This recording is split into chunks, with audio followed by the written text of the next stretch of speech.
This is a lovely legacy of Mandela is not on the subject of Mr. Bester, thank you so much for coming. Well done. I'm congratulating you in advance. Thank you, Mr. Bester. Sure. Because I was actually Ladies and gentlemen, honored guests and speakers, welcome to South African Ambassador Sise Mumbani, Benjamin Pogren, Glassman, and special guest from South Africa, Nick Walt. I wish to welcome former Israeli Ambassador to South Africa, Ms. Tova Herzl, and thank her for agreeing to be our host this evening. I'd also like to welcome Member of Knesset Dov Lippman.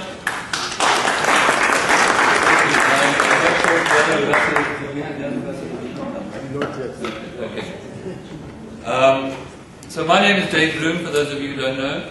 I'm currently the chairman of Telfed, the South African Zionist Federation in Israel. Sorry?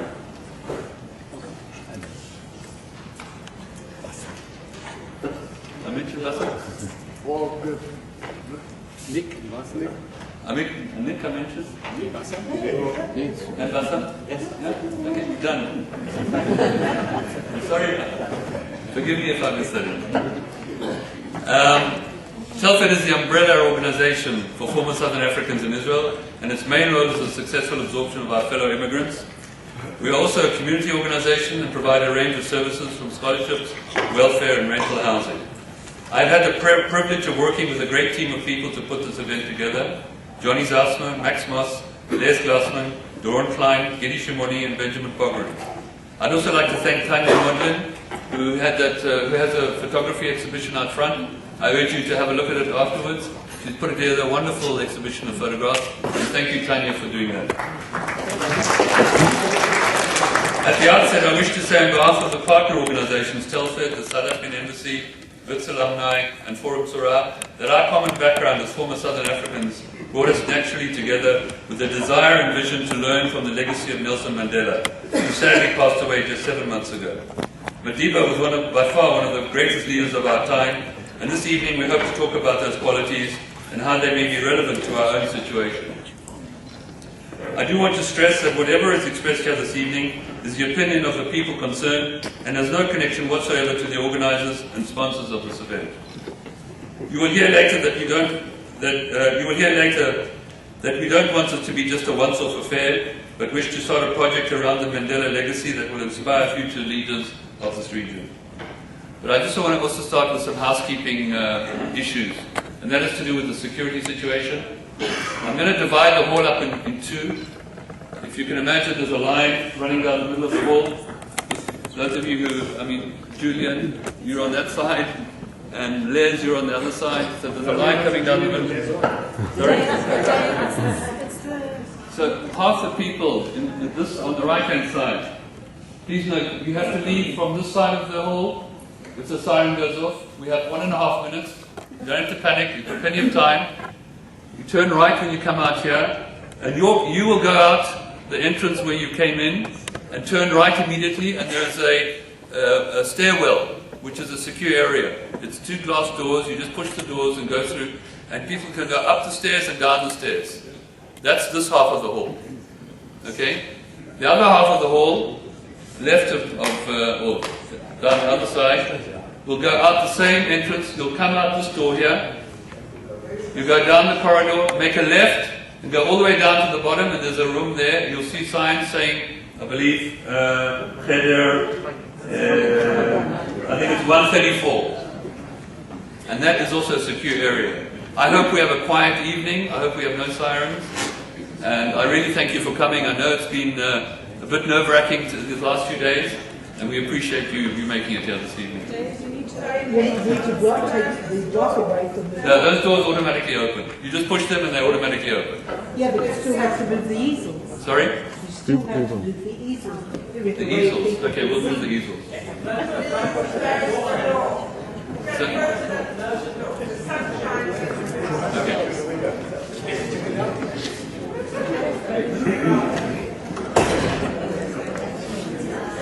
The other housekeeping issue is that we're on quite a tight time schedule this evening.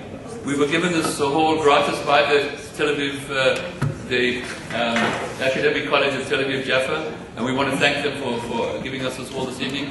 But they asked us that we vacate by 9 o'clock. So you should know that the event will be over and we have to be out of here by 9 o'clock. One last thing I just want to make clear from a housekeeping point of view. When we get to the Q&A section, and Tova will also be giving you a little bit of some guidelines, please keep it to questions and not statements. We'd like to hear questions from the floor and not speeches. Okay? So, I'm going to... one last thing. I want to make a special thanks to the Telfed staff who helped take all the logistics behind the scenes, to take all the bookings, particularly to Sharon Bernstein for handling all the bookings. I'd like to thank you very much. Okay, so we're going to kick off with a short film which has been put together by Yair Moss, Max Moss's son, and thank him for doing that as well.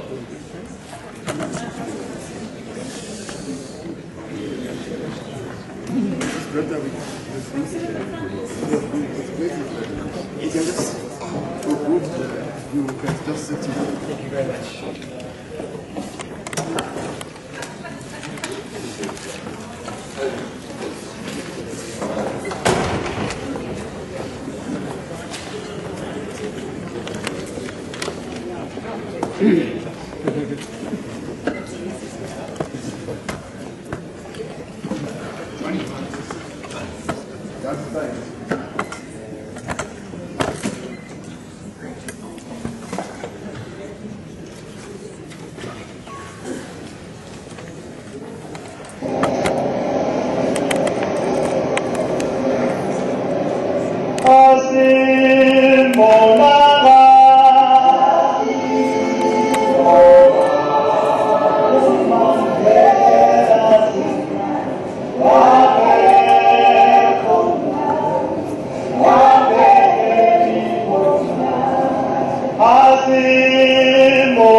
Against the past laws was shot at by police.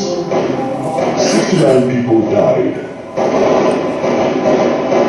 The nationalist government imposed martial law.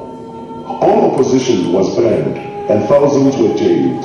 When it became clear that all means of peaceful negotiation had been exhausted, Mandela went underground to lead the armed struggle.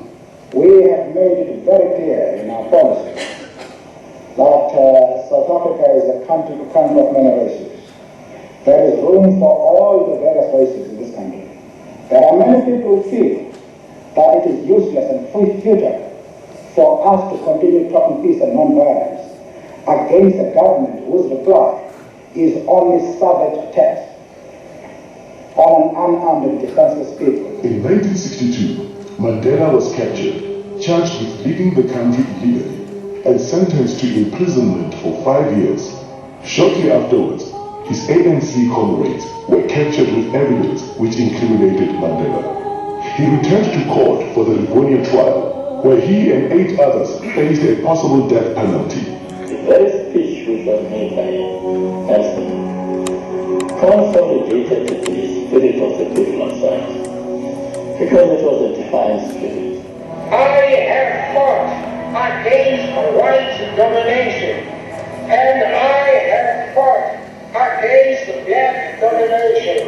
I have cherished the idea of a democratic and free society in which all nations live together in harmony and with equal opportunity. It is an idea which I hope to live for and to achieve, but if need be, it is an idea for which I am prepared to die. When Nelson Mandela and several of his colleagues were sentenced to life imprisonment in 1964, the political convicts were sent to Robben Island. the Big Island prison off the Western Cape Coast. Nelson Mandela was 45 years old when he became prisoner number 466 of 1964. In 1990, at the age of 71, Mandela was released unconditionally.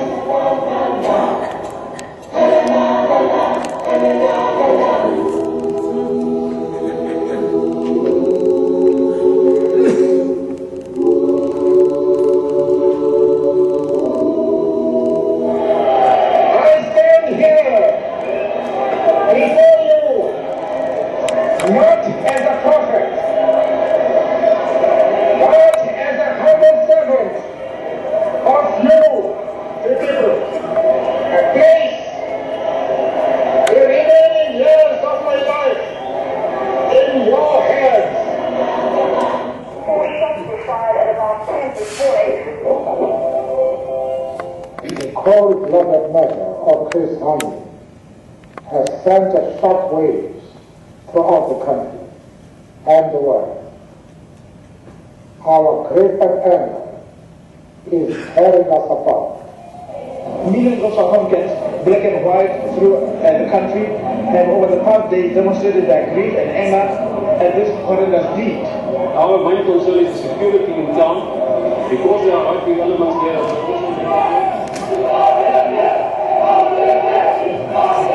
A white man, full of prejudice and hate, came to our country and committed a deed so foul that our whole nation now teeters on the brink of disaster.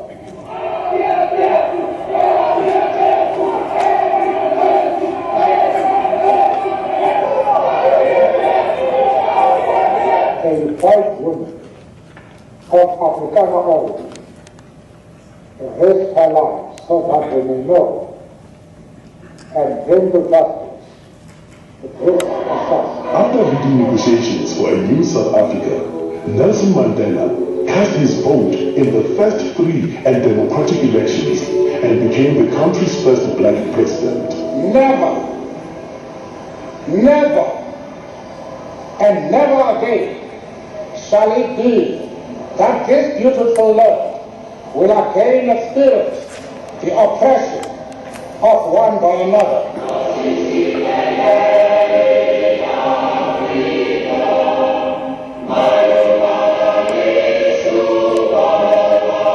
For the duration of his presidential term, and throughout what should have been a well-earned retirement, he has worked tirelessly to entrench the ideals he has so long stood for, becoming universally revered as an icon of leadership and humanity.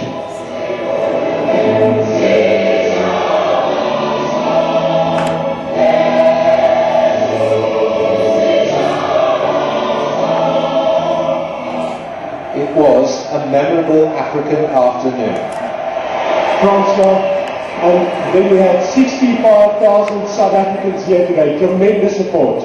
David, we didn't have 60,000 South Africans. We had 43 million South Africans. The President to the Captain.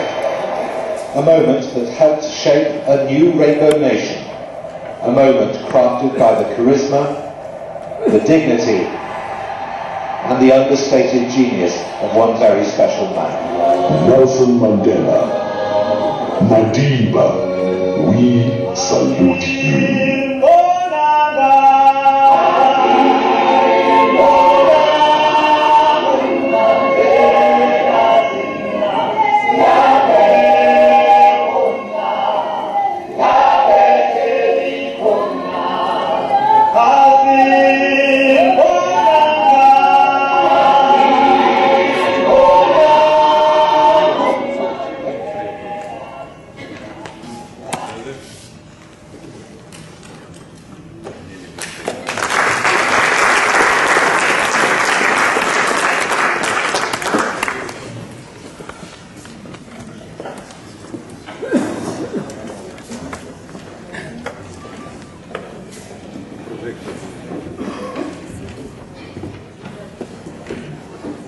Thanks again to you.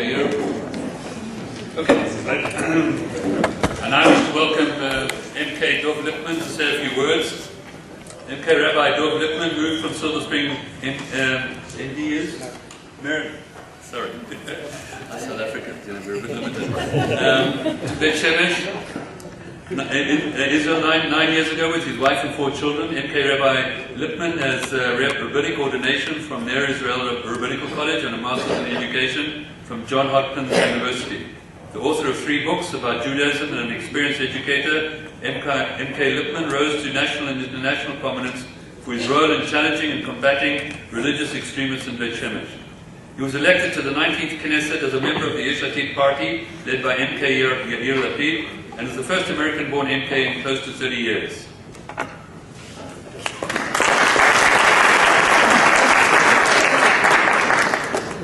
Thank you so much, Mr. Ambassador, all the honored guests. I spent a few hours today in Ashdod, and I saw the spot where a rocket fell not so many hours ago. Saw the destruction that rocket brought with it. 200 meters away from a wedding hall that was filled with 300 people, and by all estimates, had it just 200 meters away, we'd be dealing with a catastrophe. I went from there to visit the Iron Dome battery in Ashdod and spoke to the soldiers there and expressed the appreciation that we as a country feel for the remarkable work that they're doing. And then on the way here, I start getting panicked phone calls because the sirens are going off in Beit Shemesh, they're going off in Jerusalem, and I can proudly report that there were rockets that were shot towards Jerusalem and they were shot down by the Iron Dome as well. We're living in very challenging, difficult times. We as a country, with the situation with Gaza, we dealing with the mourning period over the 3 boys that were kidnapped and then killed, reeling as a country from the fact that our youth brutally murdered an Arab youth, so much going on. And as we think about this entire picture, I think that we would do well to learn from some of the lessons of Nelson Mandela and apply them to ourselves. I am privileged to serve as the representative for the Knesset in our relationship with members of the South African Parliament. I'll be, God willing, going in September for a week-long visit, meeting with members of Parliament there. And as part of that role, I was honored to travel to South Africa for the memorial ceremony for Nelson Mandela. And I have to tell you that I didn't know what to expect. I didn't know what to expect. We're going to a country I'm not familiar with customs and a culture I'm not familiar with. And we walked into this stadium, and we were sitting there with members of Parliament from around the world. And in a matter of minutes, we were caught up in this remarkable spirit. Remarkable spirit. And looking around, you see people who just exude, they showed a uplifted nature, and you realized how this man touched their lives. But here's the amazing thing. On the one hand, you saw how they were uplifted. On the other hand, every single time they showed on the screen the current president of South Africa, everybody booed. and for me, this was amazing to see on the one hand, people perhaps unhappy with the current situation, but on the other hand, still believing that it's possible to have a remarkable future. And I came across just a few quotes from Nelson Mandela which touched on this point. I am fundamentally an optimist. There were many dark moments when my faith in humanity was sorely tested, but I would not and could not give myself up to despair. That way lays defeat and death. Quote number 1, the eternal optimist. Number 2, it always seems impossible until it's done. Quote number 3, do not judge me by my successes, judge me by how many times I fell down and got back up again. And finally, number 4, when people are determined, they can overcome anything. When we look at the difficult times that we are living in, and we're searching for a role model, that despite everything that's happening, what country in the world has hundreds of missiles targeted at civilians, and yet has the ability to continue on? But that's the spirit. It's the optimism of, it's specifically through our challenges that we can move forward. And that's what I saw in that stadium. People who maybe they don't have the greatest lives at the moment. They might not be happiest with the situation, but they were caught up in a spirit of optimism, of hope. And I have to tell you that after an hour and a half in that stadium, I learned how to sway along with the crowd as well. It was a really remarkable experience. But aside from that, I learned, and I spoke to people when I was there about Nelson Mandela. And I learned that the greatest act of this man wasn't the years that he stayed in prison. I mean, it's phenomenal, it's remarkable, but it's how he acted when he was freed from prison. At that moment, South Africa could have been, he could have sparked a civil war in the streets. All the anger from all the years could have come out, and yet he chose a different path. That's such an incredible message for us in the difficult place where we live. Everything that we experience here, everything, could build up anger and a hate and calls for revenge and things that might be foreign to our culture, but yet it's natural as a human being to feel that way. I stood there today and saw this hole in the ground that destroyed a business. And why isn't that man going out and calling for revenge and saying, let's find a way to lash out at our enemies? But then again, we have these quotes from Nelson Mandela.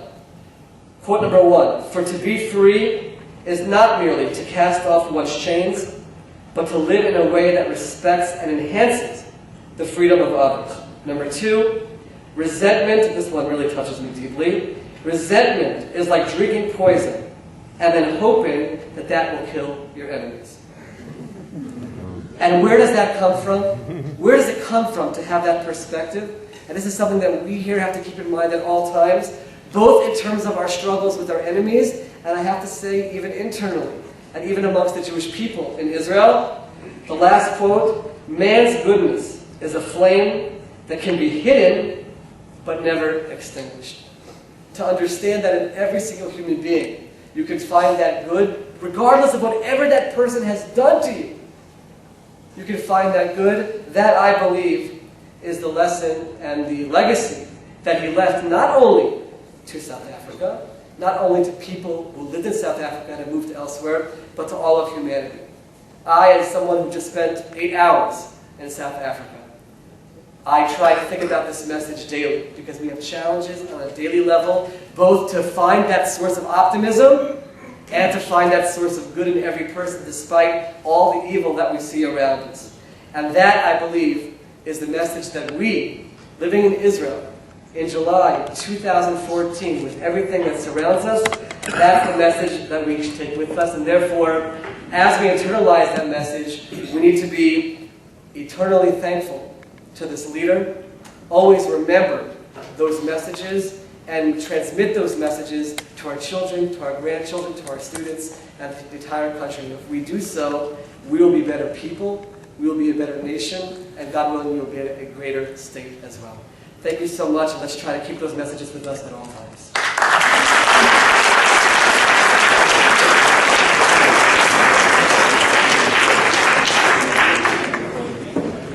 Okay, I'm now going to hand over to Tova Herzl, who's actually going to become our MC for the rest of the evening. Those of you who don't know, Tova took early retirement from the Israel Foreign Service in 2003.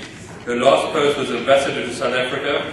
In serving there, she completed a personal cycle, which began in the 1960s, when she was the child of Hebrew teachers in Cape Town. She was Israel's first ambassador to Latvia, Lithuania, and Estonia, and served twice as congressional liaison in Washington. Her first book, Madam Ambassador, Behind the Scenes with a Candid Israeli Diplomat, will be published in November. Shea Batzlacha.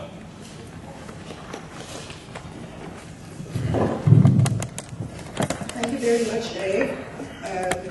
It feels like about 3 years ago when I was asked to MC this evening at the rate that things are going here. I don't have to tell you. And I kept thinking about, like, what would I say, which approach would I take, how would I introduce Mandela, but because of the way things are happening, I actually came here not knowing how I would start. And when I watched the film, it did two things to me. I wanted to smile and I wanted to cry. Even though I've seen every little bit of that film countless times before, that's what it did to me. Now, the audience here, people don't necessarily share political opinions about what's going on in Israel, about what's going on in South Africa, but I think everybody is united in that the film aroused in them this emotion of smiling. Mandela made everybody feel comfortable and happy and as a fellow human being, and very nostalgic really for the touching man that he was. And I think from that basis we can start this evening. We have a very, very impressive panel here this evening, and we're starting with Ambassador Ngobane, who's been here about a year and a half, and he told me a little bit about his previous postings. He had postings in Africa and he had postings in Asia. And I think he will agree with me that this is probably the most challenging of his postings to date. And whatever his career still has in store for him, this is going to be the most challenging posting. Whatever South Africa says, whatever the ANC says, he's responsible for it, he's got to account for it. And I think it will be very interesting to hear his angle on the legacy of Mandela and what we came here to learn. So Ambassador, please. I just want to say that every one of the speakers has about 15 to 20 minutes. If anybody wants to speak for just 10, that will give us more time for questions and answers. Truly is an outstanding panel. I'm sure we're all going to leave this evening enriched. Please.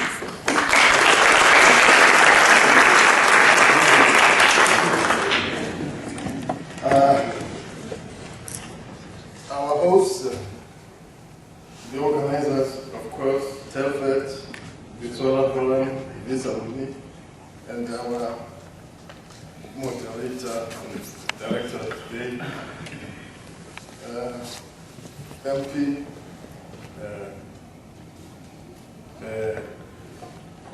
Glassman, and other respected speakers who came and took trouble to be here tonight. Really, very, very warm welcome. Of course, we are in a situation which maybe some would say during their day, we are going to get a call and say, cancel the event is cancelled or something. So this is those times. But to the people who have made this trip here, very senior people, some really reverend who would have been my mother, my father. Thank you very much for taking this opportunity to come here.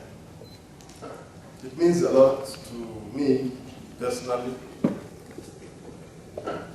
because it tells me that deep down there are people who still care. It's easy not to care. There are people who care about what's happening to South Africa, what's happening to Israel, and what we should be doing. So thank you for that. I made a small speech which I tried to write and not being,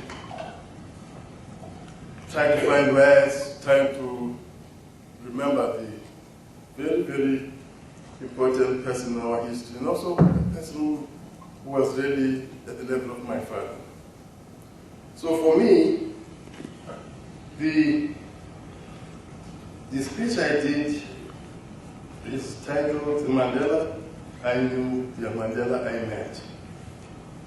Because the Mandela I knew as a young man, and it's actually the period when you see the martial law declared. I was about 5 years old, about 6. There were no cars in my village. And the first cars I saw were military cars. It was the army. And so it stuck in my mind. How to comprehend this? And then, of course, we grew up with a new republic, South Africa moving from Commonwealth to Republic. And then, of course, we quickly had to learn that there were things that were not mentioned in public, otherwise we'd be arrested. We wouldn't mention ANC, we wouldn't mention Communist Party, we wouldn't mention anything. And of course, Mandela himself wouldn't mention it because we would be arrested. So this is Mandela. I knew as a young man. Mandela became a hero, and the Mandela that I tried to follow. I followed and I became an ANC member. 1978 somewhere. I'm still an ANC member. I have to answer the question of I'm a career diplomat. I'm not attending rallies or participating and campaigning to be a member of parliament or a cabinet, but I'm still an ANC member. So I'm going to come to that point. People have seen a statement which has upset a few people. Right at the end, I will explain some of the things that I think we should be doing. The Mandela Amendment. It starts again to the clip you saw. A life sentence meant a life sentence in South Africa, with no chance of parole. The little parole that was given to hard criminals and not political prisoners. And death in prison of all political life prisoners was a grim reality facing South Africa. Some activists had already been hanged and others were to follow. But the reality was to change as elderly political prisoners were released, such as Gordon Blake, Walter Sisulu, and many others. But they were not just released, they were released through negotiations by Nelson Mandela with the government. There were many who were skeptical about negotiations conducted by a prisoner who was imprisoned by the same government and negotiating with them. As you know, the leadership of the African National Congress in exile had to deal with that situation. They had to analyze and give guidance. And they arrived at a correct conclusion and a telling one. And that conclusion was Mandela had gone to prison a leader of the black people of South Africa, a national leader. He had grown to be an international statesman, an international leader. He was bigger than any of the leaders we had produced. This was not an accident. As the African National Congress had decided that the struggle of South African people would be rallied around the figure of Nelson Mandela. In his first appearance in Lusaka, I was present, and I met him, received him from the airport, and Mandela in life was indeed that leader.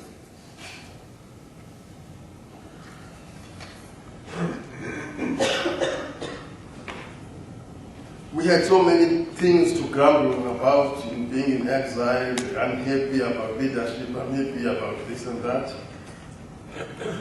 But Mandela had a larger picture, a view, and a determination, which made him to be looking far ahead.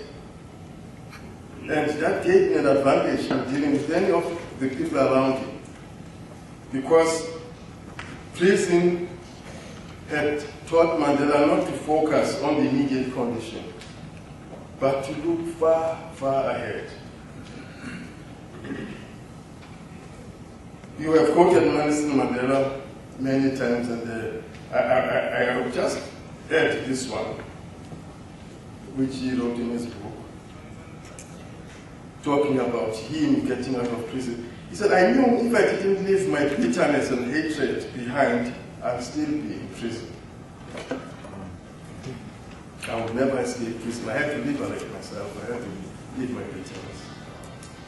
So Mandela always emphasized and worked in a collective of the liberation movement. He was a giant, but he always worked in that collective. He would accept majority and you say, I disagree the way you see things, but democracy says you're the majority. I have to accept it sometimes. Then, he was very strict on time. Always wouldn't fail. I remember when he visited the European Parliament, I was there as a young man, representing the ANC in Brussels. And he was received by the Parliament and went to see King Leopold of Belgium. There was a small problem about our departure, his delegation. Although he normally wouldn't leave his delegation behind, but when he had to meet a statesman, a personality, he would not be late. So he left us. And we arrived, he had already been ushered in to meet the king of Leopold. And that was Mandela. Mandela was a family man who, despite his incarceration and harassment of the family, tried to keep them together. When he painfully divorced from Winnie Mandela, he was able to move on with dignity and found love with Miss Glassman. True to the tradition, Mandela paid a dowry in Lobola of 70 head of cattle to the prize club. He had a good eye for beauty, for beautiful women, and enjoyed meeting them, like Naomi Campbell, Charlize Theron, and others. Mandela had a deep sense of love for children, and since his retirement from office as president, he dedicated all his energies to improve the lot of children. In his honor, he asked that the Children's Hospital be built in South Africa, specializing only in children. All the things and needs of children. And when I read a foreword to Walter Sisulu's book, he wrote, "Often, in addressing younger people, I make the point that what counts in life is not the mere fact that we have lived. It is what difference we have made to the lives of others that determines the significance of the life we lived." End quote. In 1995, and I'm finishing now, I was greatly honored as a young ambassador to carry 7 letters of credence from Nelson Mandela. 7. To French-speaking Africa, West Africa. I was appointed, and those letters say, "I appoint Ambassador Sisangomana to you, Your Excellency." And what he says, take it as coming from me. It was one of the great honors I've had. And I've recently said I want the copies of those letters because they're special. So finally, when we reflect on Mandela, I just want to end again with a small quote from him, trying to put the context of who he is, who he was. So he wrote, I quote, in a biography to Walter Sisulu, and I quote, he says, "If we, as a liberation movement and a nation, were to be given the choice of one life story to be told, that story would have to be Walter Sisulu's. In his life, and the work of his life, are captured and demonstrated the best, the noblest, the most heroic, the most deeply humane that our movement and our country represent and seek to represent. Walter Sisulu and the wife. That's Mandela. End quote. Thank you very much for this honor. Can I just end and say, we have among us here a lady I've met for the first time now. We have been corresponding. And she's been working on a project. She lectures at the University of Tel Aviv. And she lectures on transitional justice and something. It's Sigal Horowitz. You can just stand up and say, let me.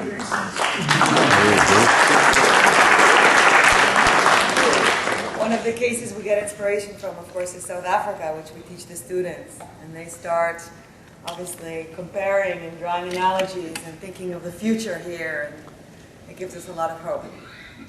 See, just took 5 students from Telfed University only about 2 weeks ago, and 5 students from Hebron University.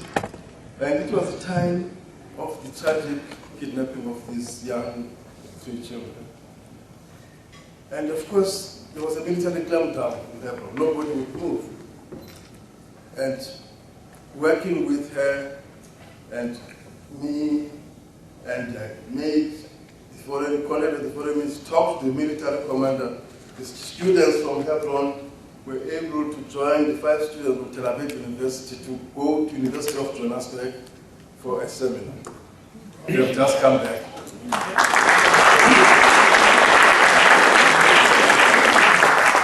Thank you for this.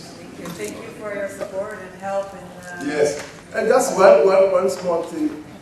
As I said, I'm ANC. You know here, when we were prepared, I am a member of staff who's sitting somewhere there. He said, but Ambassador, when you said I must come, you said there's going to be Wolf. You know, is that the son of Arnold Wolf? I said, yes, it's him. He said, of course, he used to teach us in the camps.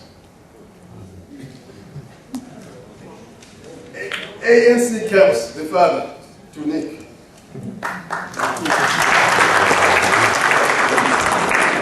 But the important thing to take on this is that there's a legacy, the Jewish legacy of the liberation in South Africa that was developed. It's there. When you get the statements, we're missing something. There's a thing we're missing, the Jewish contribution. But more importantly, the young people have to find their role of how to contribute to the liberation. The challenge that South Africa faces now, and it's part of South Africa.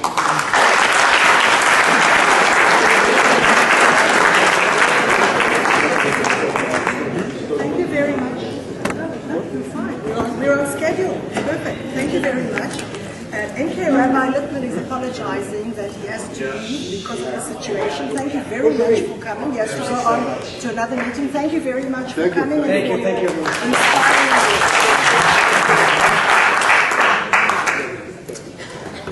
You mentioned Walter Shomir.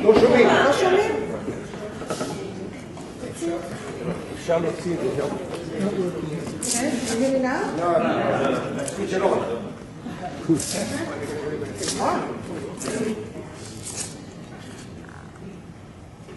Check it. I talk loud.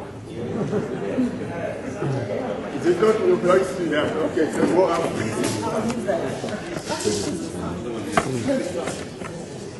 Before the questions get them ready for the questions. I paid a call on Walter Sisulu when I was in South Africa, and he told me this is a little known piece of his biography. He actually spent a few weeks in Israel on his way to a trip to Europe. I believe it was in 1952. Ambassador, thank you very much for your insights about Nelson Mandela. The ideal person to follow up on this is Benjamin Pogrund. I'm not going to read everybody's biographies, you all saw them on the websites. But I think of the people sitting at this table who probably knew Mandela as a person better than anybody else. There's something else that was not in his biography, in the CV that appeared on the website, which I think is very important. Just this week, next week, Benjamin has written a very important book which addresses the question of the allegations on Israel and apartheid. A very serious book, which comes from his very serious journalistic background, his good acquaintance of South Africa, his good knowledge of what's going on in Israel. I believe it's a very, very important book. And as it says, nobody's going to be happy with it, so that tells you something about what a good book it's going to be. Benjamin, please.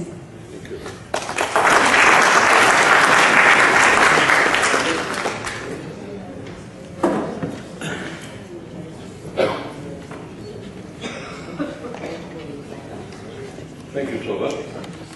Mr. Ambassador, ladies and gentlemen, as we all know, we're living through hard times, and it is tragedy and pain for everyone in this region, both Israelis and Palestinians. But we have the chance tonight to lift our eyes, to seek inspiration for going forward and how to go forward in the words and deeds of Nelson Mandela. I knew him for more than 55 years. I reported him when he was a lawyer in Johannesburg and a leader in the African National Congress. I reported him when he was working underground to overthrow apartheid. I visited him in prison as a friend. I met him after he was released, when he was president, and when he retired. And among the host of memories of that whole span of years, there is a particular story that stands out, and I've written about it, but I'd like to tell you about it again. It goes back a long way to 1961. The year before, there'd been the Sharpeville massacre after a past protest launched by the Pan-Africanist Congress.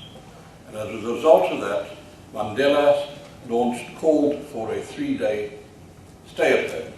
It was called a stay-at-home because strikes by blacks were illegal. But the police were hunting him, and he spent months underground. You might remember it was called the Black Pimpernel. Well, during that time, he and I were meeting secretly. We had a method of exchanging messages, and we'd either meet at a house in the suburbs, or I'd drive my car to a dark corner, a dark street in Johannesburg, and we'd meet there and talk for an hour or so. And this tall, burly, imposing man, and the whole police force, as I say, was hunting, his disguise was a worker's boiler suit. But he got away with it. But the day came that the 3-day strike started. I, by that stage, had become so expert at reporting the townships and riots that I was kept back in the office to collate all the reports coming through from throughout the country. And I sat there through the night working. We were going to bring out an 8 a.m. special edition. And in the way it happens in a newspaper, or can happen, it's not a conspiracy, it's called a cock-up. Sub-editors grab the story, but the government issued a statement, and certainly the Johannesburg municipality, to say the strike had failed. Well, it hadn't. It wasn't quite as great as Mandela had hoped for, but it was not the failure that the government said it was. It was about 50-50. But the Rand Mail came out of the special edition at 8 o'clock, headlines, strike failed. And the Mail at that stage was highly respected in the black community, and hundreds of thousands of people had stayed home to see what was going to happen, because they were scared. They were scared of the police, they were scared of being fired by their bosses, they were scared of the Tsotsis, the gangsters at the end of the day, and they were waiting to see what happened. When the Mail came out and said the strike had failed, people said, that's it, and hundreds of thousands poured out to work. So I sat at my desk feeling crushed, terrible, depressed at what my newspaper had done to Mandela after those months of dangerous work underground. And in mid-morning my phone rang, and I picked it up, and there was this warm, cheery voice, the same as always. And I started just muttering an apology. Didn't know what to say. And he broke through. He cut me off and he said, "It's okay, Ben, to call me. I know it wasn't your fault." It was an act of the most incredible generosity, just to exculpate me from any blame for what we had done to him, because we destroyed that strike of his. And it's a story I've never forgotten, and it's an experience, to me, which personifies the man. More than anything else, that generosity of spirit was Nelson Mandela. And it was his strength. It was his attitude towards others which underpinned his leadership. And his leadership was critical, as we know, in resolving the fight to the death between whites and blacks in South Africa. After 27 years of imprisonment, he emerged into South Africa torn by violence as the black majority struggled for freedom against the ruling white minority. He did not beat the drum of racism easily have done. He did not incite his people with calls for revenge for what they had suffered. Instead, he quelled the anger among his own people and led them on the path of compromise and reconciliation. And it wasn't easy. He had to persuade them. And his courage and vision earned the respect and support of most whites, which allowed for the rise of a new united South Africa of democracy and non-racism. A connected lesson is that he did not act alone. He could not have achieved what he did without the cooperation of whites who commanded the firepower. And his leadership was therefore equally crucial. The last apartheid president, F.W. de Klerk, began on the right wing of his right-wing Afrikaner National Party. His exact role in the last violent years of apartheid remains uncertain. But at the time, he came to recognize that white rule could no longer be sustained, and in facing up to reality, also overcame opposition among his own people, and with equal courage, he urged and persuaded them to pursue a new road. There was, too, another Afrikaner, whose role is little remembered these days, General Constant Viljoen, the former head of the South African Defence Force. He brought together white right-wing groups in the Afrikaner Volksfront, the Afrikaner People's Front. And as the country headed for its first democratic elections with a black government assured, he was said to have 50 to 60,000 army-trained white men ready to fight to preserve Afrikaner interests. As the election in April 94 approached, South Africa, as you'll remember, was on a knife edge. It was in grave danger of sliding into a racial civil war. But only weeks before the elections, Viljoen changed direction, backed away from violence, and opted for the ballot box, taking his people with him. The lessons for Israelis and Palestinians could not be clearer. Leaders who are entering a no-win situation with immense suffering for all involved must acknowledge the situation and for the greater good of their country and people put their political existence on the line by persuading their followers to think radically anew. There is much else to be learnt from Mandela's leadership. If you look at your invitation to this event, at his words, in every dispute you eventually reach a point where neither party is altogether right or altogether wrong, when compromise is the only alternative for those who eventually want peace and stability. Those are words of wisdom, yet sacred, for the ambassador common sense. He realized the importance of symbols, and as you saw in that film clip earlier, he donned a Springbok jersey in 1995 as an act of reconciliation, and that won him the hearts of countless numbers of whites, and especially Afrikaners. His humanity and compassion was shown not only in grand gestures, but in the way he reached out to ordinary people, little people. Among the many, many anecdotes is the one about the first rugby game between South Africa and England after the end of apartheid. And walking onto the field to greet the players, Mandela said to the chairman of the English Rugby Union who was with him, "I hope I'm going to meet the important people." And the chairman said, "Yes, of course, you're going to meet the players." And Mandela said, "No, the important people, the ball boys." Well, his sense of humour, time and again, lightened the most serious of occasions. It was part of his gift for turning enemies into admirers, and highlighted that at the essence of his being was respect for the other and willingness to talk and to listen. However, care is needed in seeking lessons from him.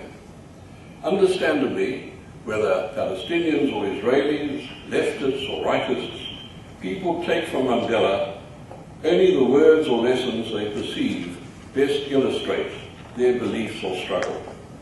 And unfortunately, only too often, their choices are based on incorrect knowledge about Mandela and the nature of the struggle for freedom in South Africa. Violence is a much misinterpreted issue.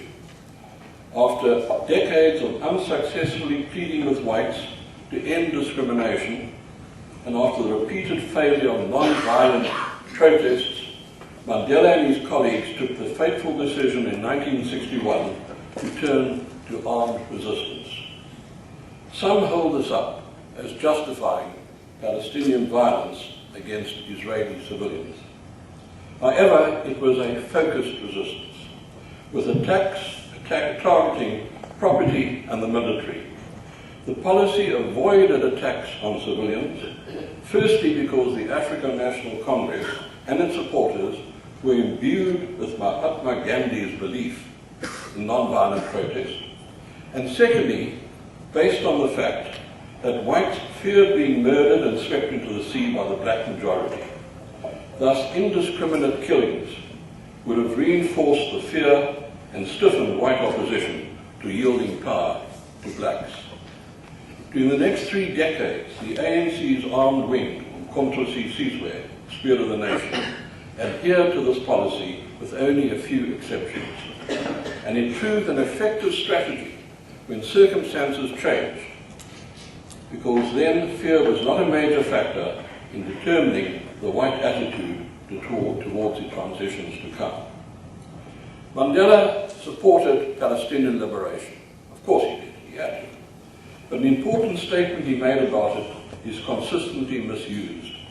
He is often quoted as saying, quote, "But we know too well that our freedom is incomplete without the freedom of the Palestinians," unquote. And he did indeed use those words in December 1997 on Palestinian Solidarity Day. However, he went on to say, and the additional words are this, "Without the resolution of conflicts in East Timor, the Sudan, and other parts of the world," unquote. Thus, he spoke about Palestinian liberation in the context of freedom for all people. The omission of the second half of the sentence, whether done out of ignorance or for propaganda purposes, changes the meaning of the universal message in which he believed. He was always straightforward about Israel. He totally opposed the occupation, but he did not question Israel's existence or its right to security. That is important to understand in view of ugly things said about him from the right wing of the Jewish political spectrum. He came under fierce attack for supporting not only Yasser Arafat, but dictators like Castro and Gaddafi. His detractors never understood that during the years of struggle against apartheid, these were the people who aided the ANC while Israel stood back. ANC fighters trained with Palestinians while Cuba and Libya supplied arms and training. When freedom came, it would have been out of character for Mandela to discard those who had stood with him for so long. Nor, as some extremist Jews claim, was he, the phrase is, anti-Semitic to the core, unquote, and deserving of the abuse they were heaping on him in internet comments such as, quote, "a treacherous lying fraud," unquote. His entire life refutes this viciousness, both in terms of his humanity and of the many Jews who were close to him, and as the ambassador referred to it, and supported him, from his personal friends and political comrades through to his lawyers. South Africa and the world, as we all know, were enriched beyond measure by Nelson Mandela. We in Israel and Palestine can benefit not only by honouring him, but by seeking to apply his thinking and his actions to resolving our own tortured conflict. Thank you.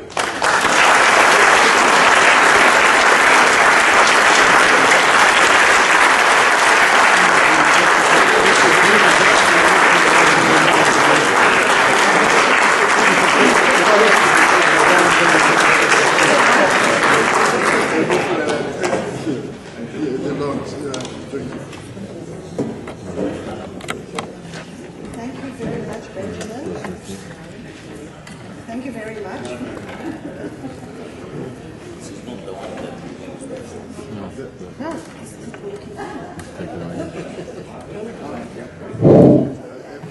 Thank you very much for that very thoughtful and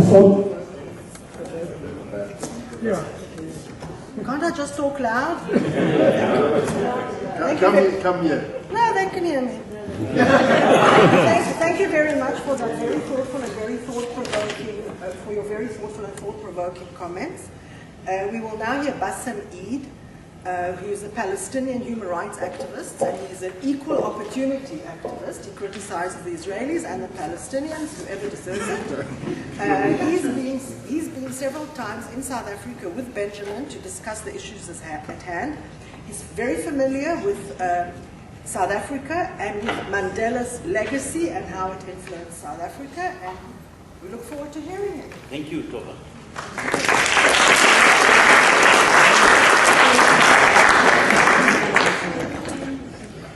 Thank you very much. Yes, indeed, I got the privilege to be in South Africa with my colleague Benjamin for several times for a series of lectures in different universities, in different cities in South Africa, and of course, my favorite city there is Cape Town.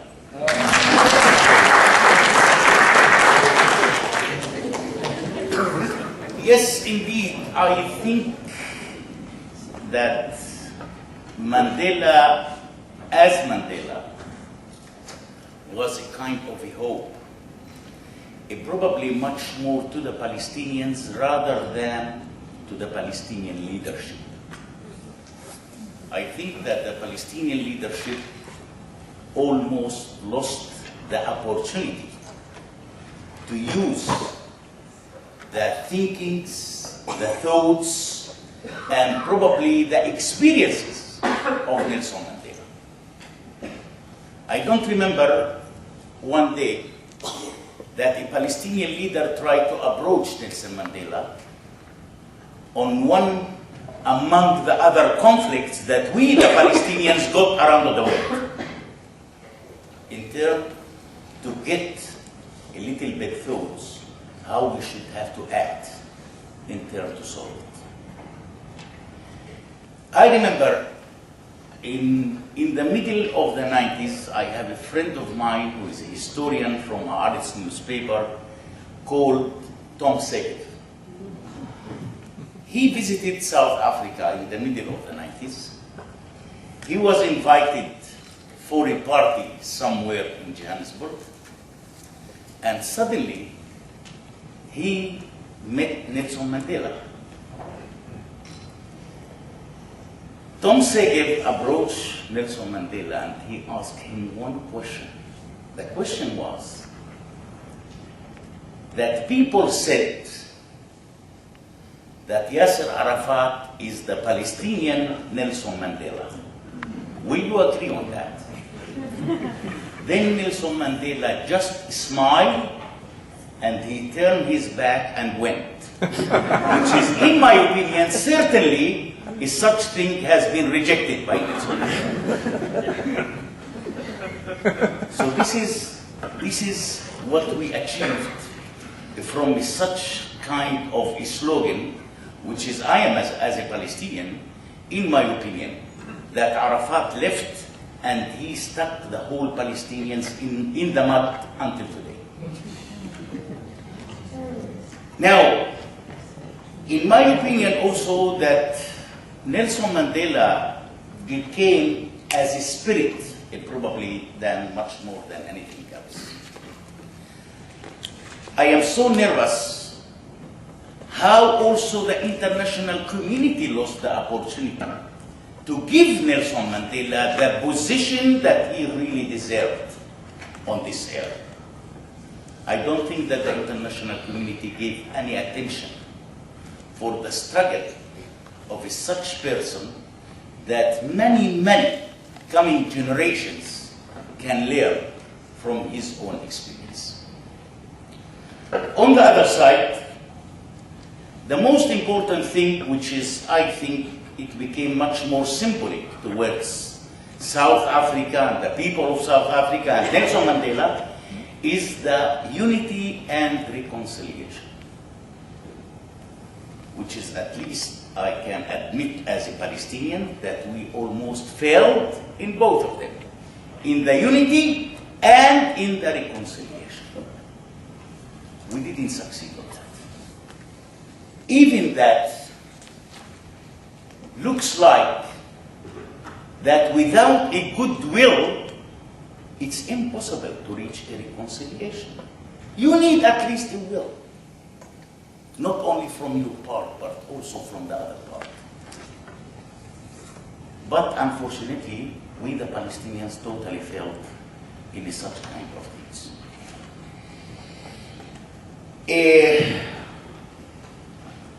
I was invited, as I mentioned, to South Africa mainly by the Jewish Board of Deputies. And I am very proud to be invited by them anytime to go and to try to give my own impression on the Israeli-Palestinian conflict. My impression is that we still have, at least the Palestinians, probably the Israelis are not interesting as the Palestinians should have to learn more and more and to try to involve probably such kind of leaders in South Africa. I know very good leaders in South Africa still alive and still functioning. How we can use these good experiences in turn to improve at least the daily life of the Palestinians. I don't want right now to talk about Gaza. I don't want to talk about Sderot. I was yesterday in Sderot. I was this very early morning nearby the Gaza Strip, and things looks really horrible. In my opinion, if Nelson Mandela will wake up right now, I think that he will cry with us. I think that he will cry with us. On the other side, I must have to say also that as Nelson Mandela deserved his own people and his own country, I believe also that South Africa and the South African people indeed deserves Mandela. Thank you very much.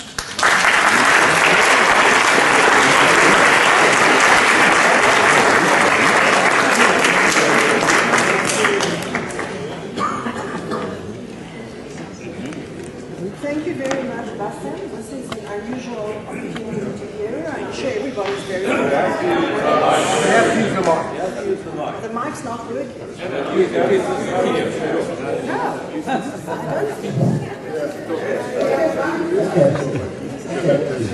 Thank you very much. I'm sure everybody's very pleased to hear your angle on this situation.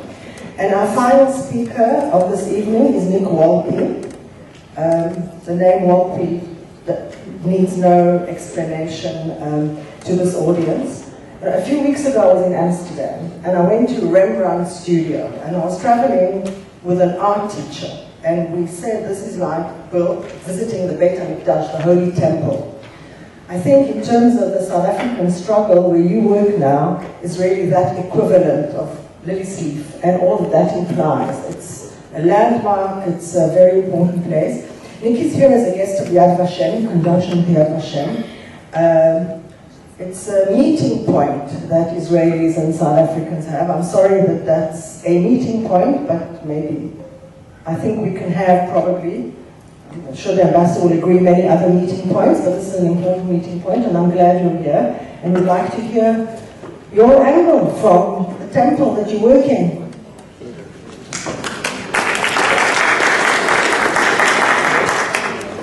Ambassador, ladies and gentlemen, it really is indeed an honour and a privilege to be here. And let's start by giving a few anecdotal stories around Nelson.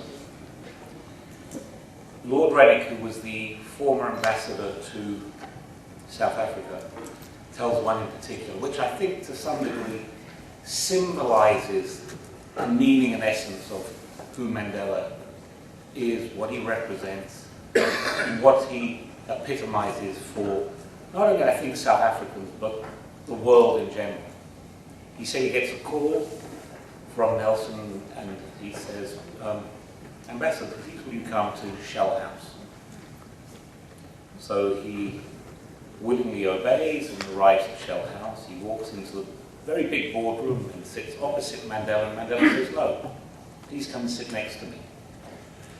And Lord Wits says, this is highly unusual, and I'm the British ambassador, and this is the future president of the Republic of South Africa, and he's asked me to sit next to him.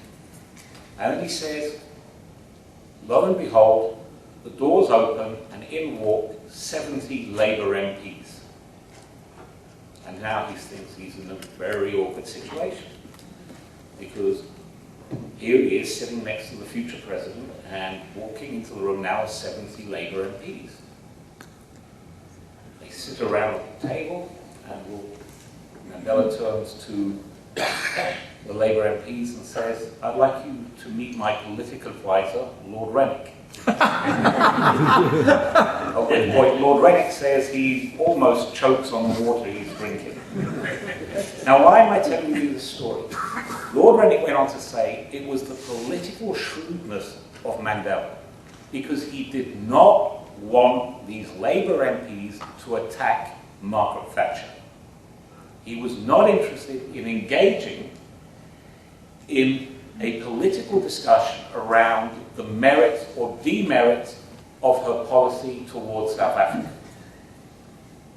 He wasn't interested. And I think that goes to the heart and soul. Here was a leader who branded the ANC, its military wing, Nelson Mandela and all the others as terrorists. We jump forward to the 1990s. He is now a revered leader. Benji discussed it, the ambassadors discussed it, but I think it highlights who he was to a large degree and what his objectives were. I'm just going to, we saw in the film him being interviewed in 1961. That most probably is the most seminal interview he has ever given. Why? Because it gives the first indications that the ANC are moving away from passive resistance to armed struggle. Now, before I go on, I'd like to tell a wonderful anecdotal story regarding that with Ahmed Katharba. He was the gentleman who was instructed to bring Brian Woodlake to that meeting. The night before, he does a dry run, and he drives around, he goes to the house, and the next day he picks up Brian Woodlake, and during the course of taking Brian Woodlake to meet Mandela at his house, Brian Woodlake says to him, I'd like to congratulate you on the most wonderful, brilliant countermeasure movers I have ever seen to ensure that you're not being followed. And Ahmed Katharba says, thank you very much. When we were interviewing Ahmed Katharba, he recants the story. He said, the one thing I did not tell Brian Woodlake is the reality was I got lost and I couldn't remember how to get to driving around and around and around. And I said, that's going to dispel and really upset Brian Woodlake, because he even mentioned to me, he told me how wonderful you were in your countermeasure maneuvers to ensure that you weren't being followed. We told Brian Woodlake and he was incredibly disappointed. He said, that shattered my image of what happened. But the point is, Nelson gives this indication. And again, we must understand it, because again, as we move into the 70s and 80s, they're branded as a terrorist organization. And as Benji has highlighted, they had a policy of Sakatera, which was the notion of passive resistance, influenced by Mahatma Gandhi. And Nelson, leaving a party with my mother one night, turned to her and said, it is with a heavy heart and a heavy hand that we turn to armed struggle. That again highlights the character of the individual, as well as the character of the collective organization. Because I think in talking about Nelson and his legacy, and again, what it means to the current situation here in Israel with the Palestinians, we mustn't lose sight of a very fundamental aspect. He was part of a unique collective. the ambassador made a quote regarding Walter Sisulu. We stand in admiration of a leader who came out of prison after 27 years, who showed no bitterness, who showed no anger, who recognized that in order to take the society that had been torn apart, again we can draw parallels to where we are today in Israel, based upon a racial hatred, a white supremacy, not a hatred for whites, I think we must understand that, but white supremacy. And in the analysis, we always lose that interpretation. It was about white supremacy. He came out of prison, and he realized that in order for the interest of the country, bitterness, hatred, and anger would not take the country forward. But we must acknowledge, underpinning that, are people like O.R. Tambo, Walter Sisulu, Governor Mbeki, Duma Nokwe, Wilton McQuire, J.B. Marks, Moses Katana, because they were all had the same attitude and outlook. In fact, when Nelson came to Johannesburg, he was actually a radical. Mandela, the world had got to know, the Mandela of compromise, the Mandela of understanding, the Mandela who did not seek retribution, but wanted to lay a path of conciliation, because the needs of the country outweighed the needs of the individual. And that was a strong tradition within the ANC. So while we talk about the importance and the legacy of Mandela and what, in the current crisis that is confronting Israel and Palestine, we mustn't lose sight of that he was a representative of an organization that at the heart of its ideals were these principles that he espoused. That these were principles that all these other leaders believed in. There is a wonderful, it's not a wonderful, an incident, I should say, that happened to O.R. Tambo.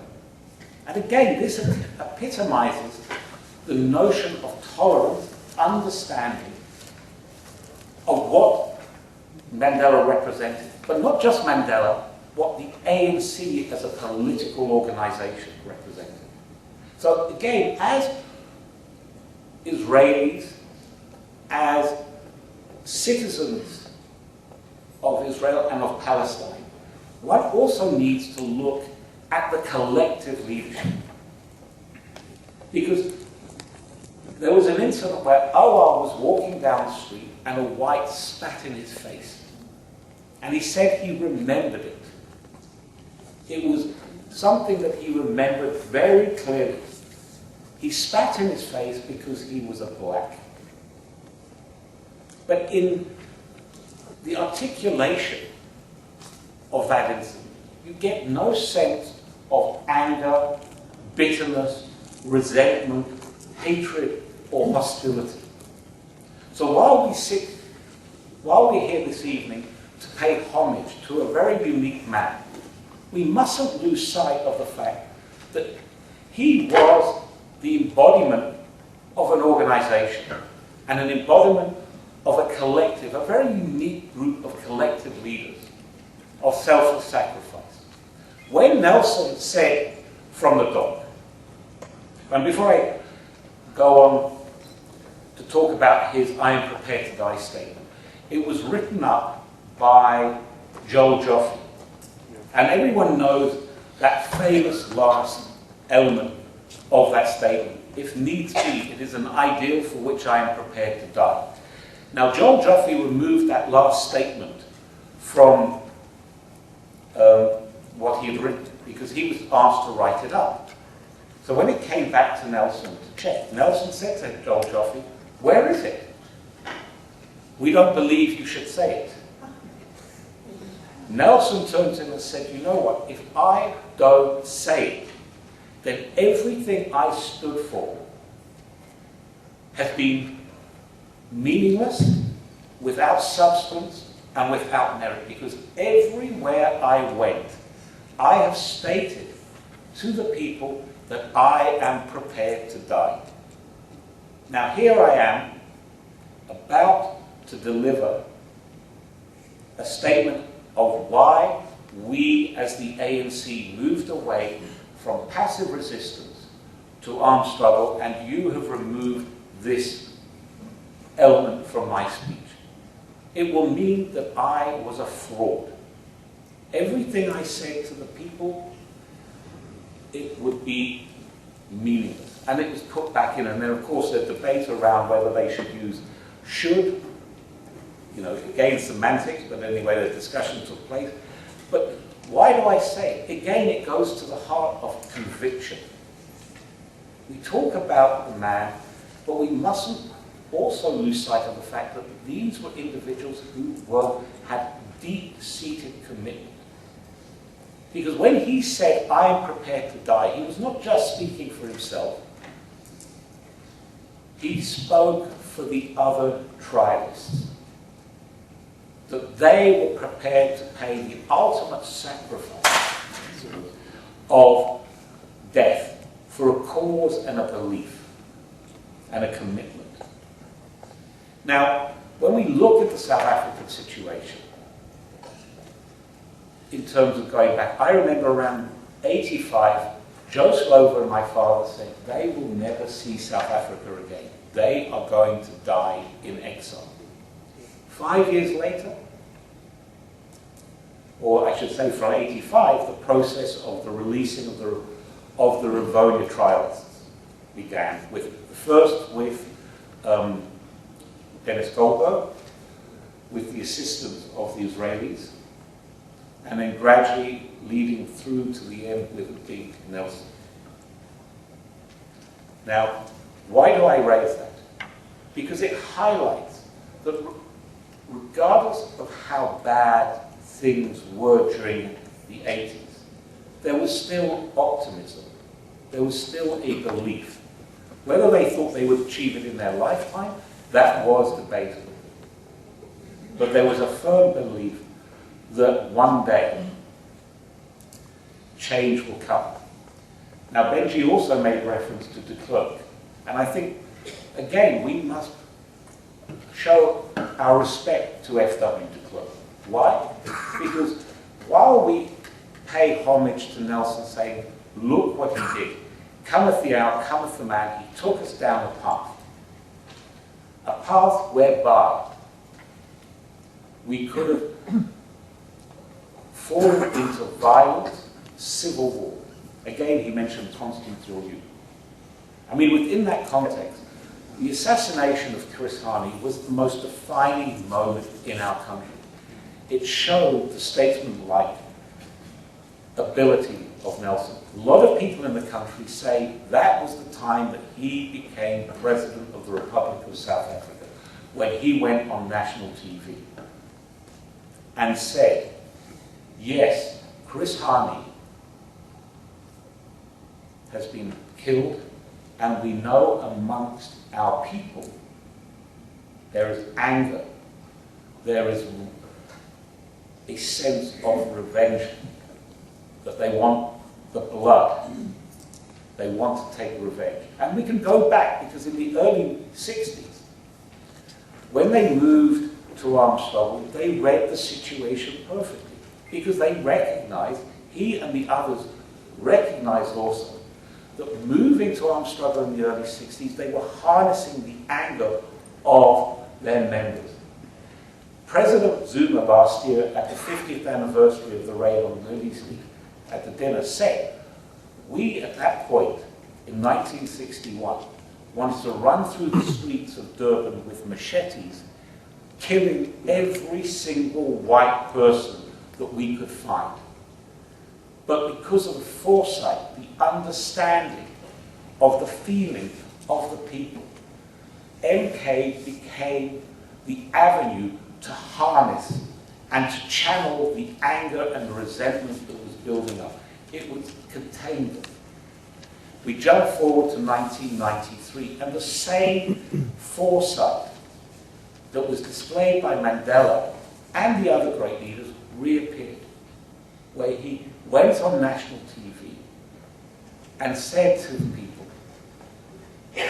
violence will not achieve what we have struggled for. We have spent 27 years in prison, and we are not going to waste that 27 years by allowing the country to disintegrate into anarchy and war. Because at the end of the day, it is not going to solve the problem that we have had in South Africa, not just since 1948, but we can go back to 300 years.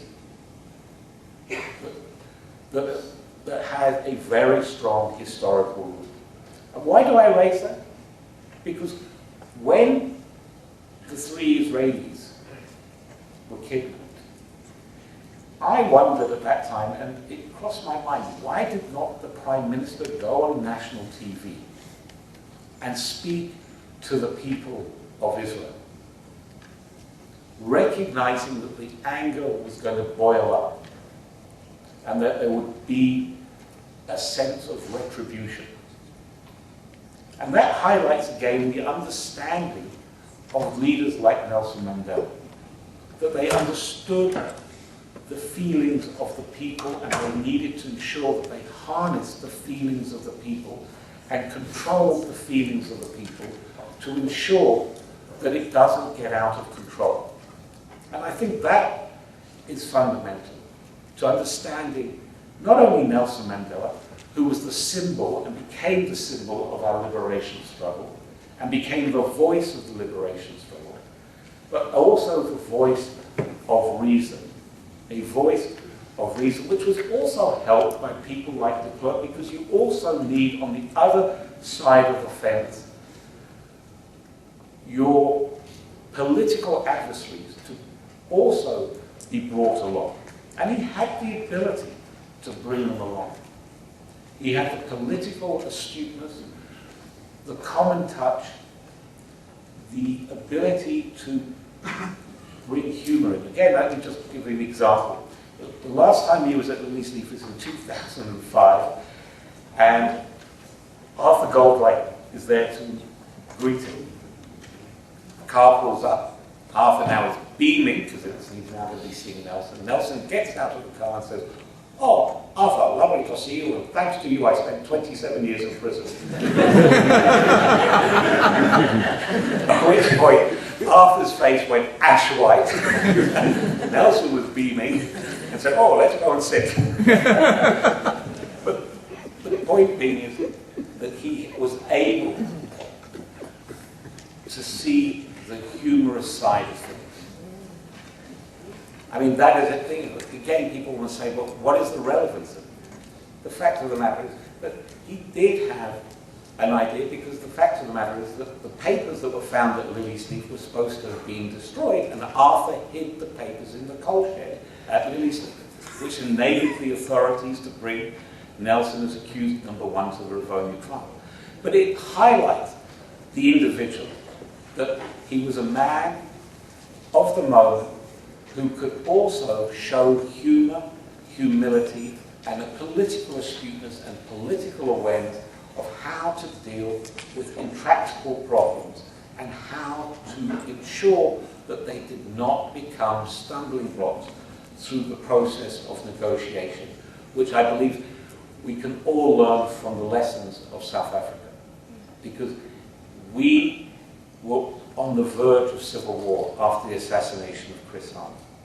And those words that Nelson Mandela spoke, that you heard briefly, calmed the country down, both black and white. Because as Benji said, there was also fear amongst the whites. Anxiety that we are going to be killed. We are the minority, and there is a huge amount of resentment out there. But as, again, in concluding, Nelson said that freedom, walking out of prison, was only the start of the journey. It was not the end of the journey. And again, I think that's an important lesson Because I think sometimes people think once you start to negotiate, that is the end of the journey. But it's not. It's actually the beginning. The hard part began post-1994.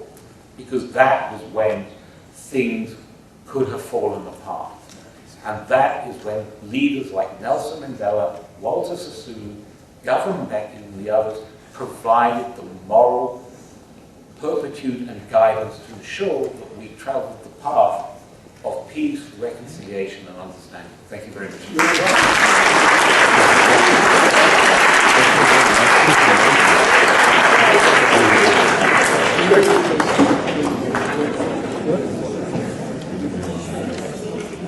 Thank you very much. Really, that was amazing. Thank you very much. I think we've broken some kind of record. We're ahead of schedule. So we have a little extra time for questions and answers, a little more than we thought we'd have, which is wonderful. And I'm sure there are many questions to the panelists.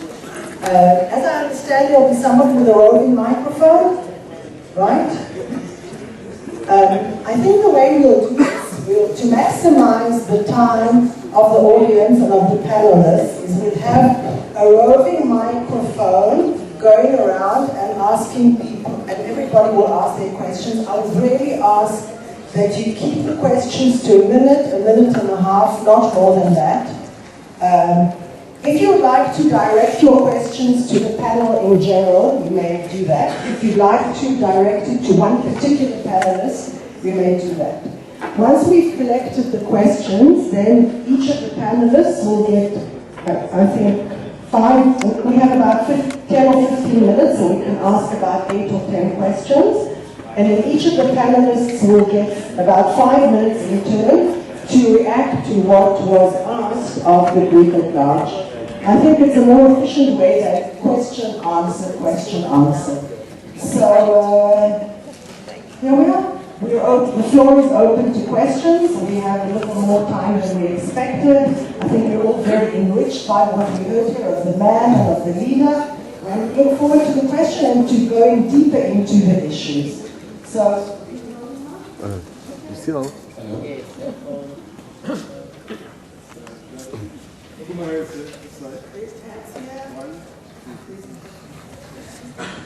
I would like to ask Pastor Maid and anybody else on the panel who wants to answer. If there's a Middle East Nelson Mandela, is he going to be Palestinian or Israeli, and who will it be?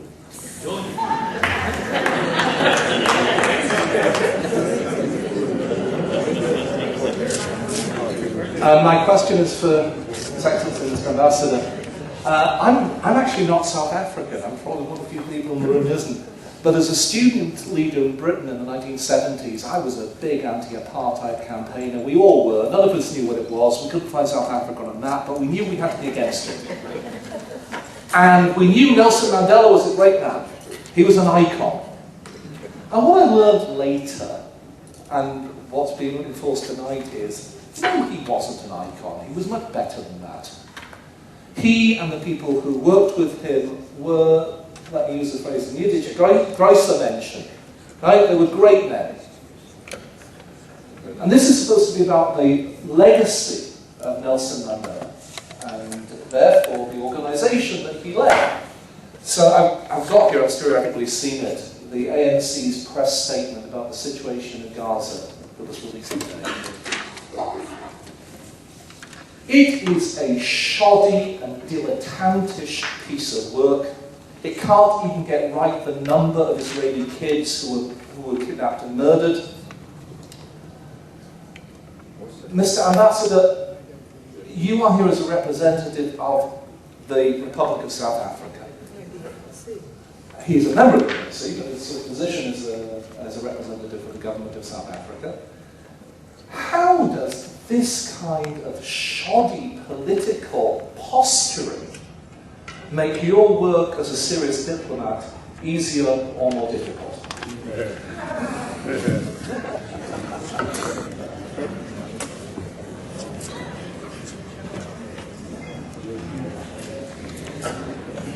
My question is to all the panelists, but in particular to the ambassador. Given the inherent differences between the situation in South Africa and in Israel. Would you agree that the main part of Madiba's legacy, which can perhaps provide some example for this area, is not the political process of change as occurred in either country, but primarily the spirit of Ubuntu, as it's called in South Africa, that spirit of forgiveness, that hopefully will enable both sides not only to reach an agreement, but after the agreement to be able to make bygones bygones, and enable both sides, when we have two states here, not to have two states divided by barbed wire and walls, but two states that will be like a miniature version of the EU, open borders, open people working, economies linked, etc., etc. Thank you.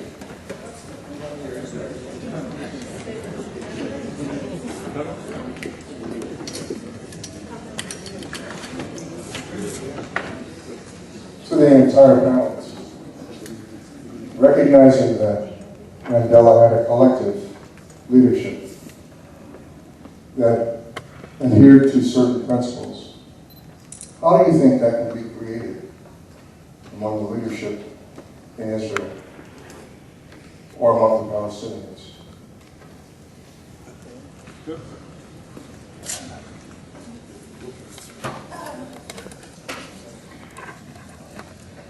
Thank you. One of the most famous jokes about profession is how many psychiatrists does it take to change a light bulb? And it's only one, but the light bulb is going to want to change. Now, what happens if you've got two leaders who don't really want to change, and maybe you've got a nation that deep down does want to change? And I think that the leaders in South Africa from both sides became the leaders, the great leaders that they were. Leaders don't live in the they're made by the people as well. So there's something about the South African people that allowed Mandela and de Klerk into part of what they were and to make the peace that they did long term. So that if I'm looking at Israel, it could be that we have leaders on both sides that are not so ready to make peace. What is it about the country, the people in South Africa that did allow the peace to occur there, and what can you learn from that for Israel, from a grassroots level, that the people of Israel could try change the leadership and reflect some of what the legacy of what happened in South Africa to Israel? Absolutely, on both sides.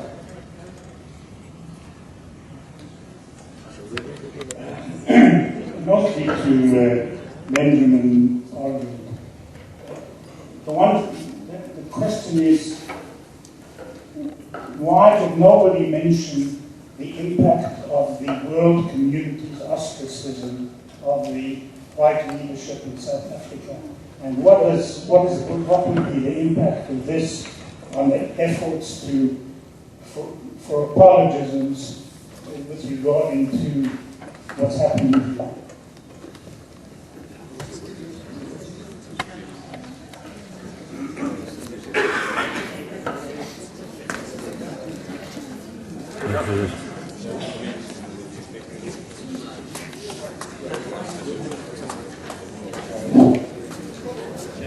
Okay, thank you. To start with, my name is Rob. I'm an Eritrean. I'm here as a refugee. Before I start to ask my questions, it's fair for me to introduce myself and introduce who I am. Because I've been here and we have been discussing about the leadership of Mandela and the impact that it brought to the whole world, not only South Africa. So, as an Eritrean and as an asylum seeker here in Israel, I'm very glad to be here, and I'm very thankful to the people who invited me to be part of this fruitful conference. To start with, my question to Ambassador Sisa. As an African, have you ever tried to speak to the Israeli government about the Africans here in Israel being shipped to the concentration camps in the Negev? Or is there any initiative being taken by Africa in general and South Africa in particular about the situation and mistreatment of Africans by the current Israeli government? This is my first question to Ambassador Sisa. And the second question is, there are like 60,000 African migrants here. They are being treated by the Israeli government, as you all know, I think. So what I want to say, they had so many names, or so many vocabularies to call us. Some of them call us infiltrators, some of them call us demographic terrorists. So what I want to ask is, what will be the impact of the relation of Israel with the rest of the African countries? This is to Ambassador Sisa. The second question, and my third question to Mr. Benjamin. As we all know, racism in Israel is at its peak. So, what do you suggest to completely eradicate racism from Israel? Thank you so much. I'm very glad to be here.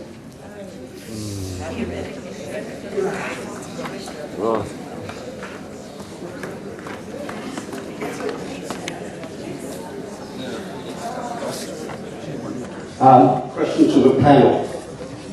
As you look across the whole wide swathe of the Middle East, would you not agree that compared with all the other countries in the region, Israel is the rainbow nation?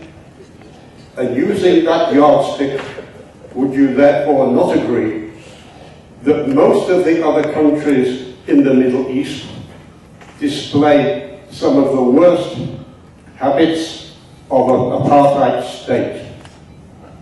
And using that same yardstick, would you not agree that when you look at Israel as a liberal democratic society, that the potential of a Palestinian state, a declared Judenrein state, who has been oppressive to minorities and Christians, that a future Palestinian state could in fact be an apartheid state?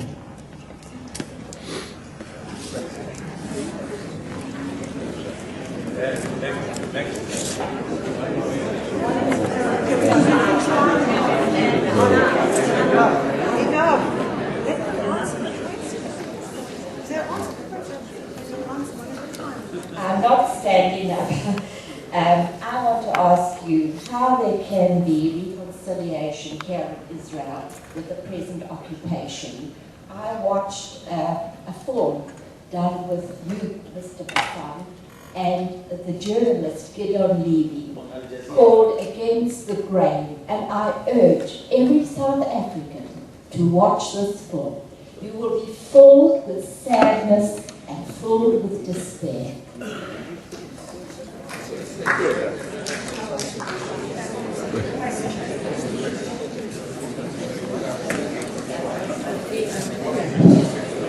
We had a huge variety of comments and questions, some more pertinent to the topic at hand, some maybe a little less. And now I ask the panel to address the questions in the turn that they spoke, to address the questions, to address the comments. I think about 5 minutes each, and then it's an opportunity to wrap up. Ambassador, please. Thank you very much. Let me go straight to the ANC statement. As I said, I'm still a member of the ANC. But I'm in the diplomatic service, so I don't come here. If you remember, I said when I spoke here that one of the people, or many people, who taught ANC in exile, myself, were leaders, some of them from the Jewish community. So the ANC was an organization of knowledge, thinking. Now we have a problem I've been thinking about this. I'm going to South Africa, because we have a problem that is developing and is going to be more or less unless we take very proactive action. And I'm saying to this audience, because it's important we do it here as the Telfed, former South Africans living inside. We have the people, a Jewish stamp that crafted the liberation of South Africa. We have nothing after. These people are gone. All the whole job, what happens? Who comes after them? That's the question. There's nobody. All the younger people who are Jewish and others have gone away from the ANC. They are voting DA, they are doing this. Yes, that's the truth. Now you have a problem because in South Africa also, the Jewish community, they are sitting back, they are no more in the trenches of what are the challenges facing South Africa. The struggle goes on. One of the biggest problems we have in South Africa is lack of jobs, poverty, education. Where are the people? Somebody said one of the biggest backlash that's going to happen in South Africa now is the black middle class who after graduating and having done everything, they have no jobs. They've gone to the best universities, they've done this, they've got no jobs. They've got no jobs because nobody is bringing them into the mainstream of economy. Now we have a serious problem in South Africa because part of the people who are very influential in the economy are Jewish people. If you don't deal with this thing now, as the symptoms show in that statement, you are going to have a problem. We are going to have a serious problem because then the people who are wanting votes, Julius Malema, you all know, campaigning, they live on this thing. They live on who can make a very hard-line statement against Israel and everything. It's not a government statement. The government statement will come. And this is what I didn't read. The government statement, I read it, and it's going to come, it's not going to be the same. So I can say that. But it's a task, all of us, that have got to deal with. Now, Ubuntu reconciliation, quickly. I'm not going to answer all the questions. I'll give that others to take. Now, you see, part of the problem, which we miss in this, and this question has come about Ubuntu reconciliation. The other one was, what was something special about South Africa? What made peace happen? What made peace happen in South Africa? There came a point at which the leadership of the ANC has been saying to Mandela, we realized that we've got no other place to go in the globe, all of us. Whites are not going to go to Europe. Africans are not going to disappear. We share only one piece of land, geographically zoned as South Africa. Everybody, as the baseline, had to accept that, and we all accepted it. There's no other place we are going to go to. This is the only place that we've been given in the world. So once you accept that starting point, the problem is it accepted here? Is that the same starting point? Is it? By some. By some. That's the problem. Secondly, the other question is, reconciliation is not a leader's job. Reconciliation is about everyone taking their step. When Mandela was doing big things, meeting leaders, meeting Africans, I told you I was in the struggle and other places. Of course I was shot at, people tried to kill me more than 9 times or 10 times. I've got this guy, I was hit by a car bomb. But one of the tasks I had to do in 1992 was to go to the South African embassy and host the new South African flag in the embassy, in Glassman in Belgium. It was hosted by me. The ambassador was there. He asked me and my family to go and put the new South African flag here. And I had to start myself reconciling, meeting white South Africans across the board and understanding the past is over. And in the office, when I was an ambassador the first time, I was the only African with some white South Africans. And I had to live with that and say, this is South Africa for all of us. So those are the small practical steps that are needed for every one of us to move forward. I will stop here. I don't want to take everyone's time. Other people will chip in and enrich I think the questions. The last one, the African, the Eritrean question, that's for me. We have looked at this issue, discussed it as African ambassadors. Of course, it was quite troubling. And of course, it's a critical situation. But when the delegation of the asylum seeker was received at the Knesset, we all said, at least the Knesset is listening, political leaders are listening, and therefore, let's not stampede the situation individually. Because it's complex, very, very complex. And of course, every country has an immigration problem in the world. I mean, in the world, there's immigration everywhere, difficulties. So we said, the problem we had when we could not be received, nobody was listening completely to you. We're not saying the situation is solved, it's not far from being solved. But we're treading cautiously, allowing the space. And there's a lot of citizens in Israel who are vocal about what should be done to refugees out of Israeli history and tradition. So be patient. I know we are suffering, but be patient. These things sometimes do work slowly. Thank you. Let's go.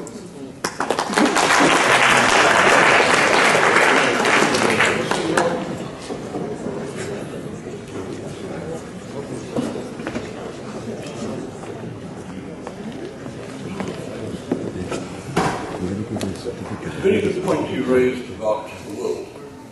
I didn't have time to deal with these things earlier. I believe that boycotts, sanctions, all those things, the refusal by American banks in 1986 to roll over loans, all contributed to the fall of apartheid in one way or another. But they were not as effective totally as many claim today. That's my study of the situation. In my view, what finally brought down apartheid was a cataclysmic world event. And that was the collapse of the Soviet Union. Because overnight, the African National Congress lost its patron. It lost its political support, its financial support, and its training support. It suddenly faced a new reality. On the white side, the whites lost the support of the West, which until then used to condemn apartheid, but actually support it. They supported the status quo for a very simple reason. South Africa was a treasure chest of minerals. The West had to have it. They were not prepared to allow the Soviet Union to get access to the platinum. 75% of the world's production of platinum comes from South Africa. Titanium, you name it, South Africa's got it. When the Cold War ended, the West was no longer interested in supporting the status quo, and the whites were left out to dry. And that focused the minds on both sides. And that, in my view, is what finally ended apartheid. The other factors, yeah, they all helped.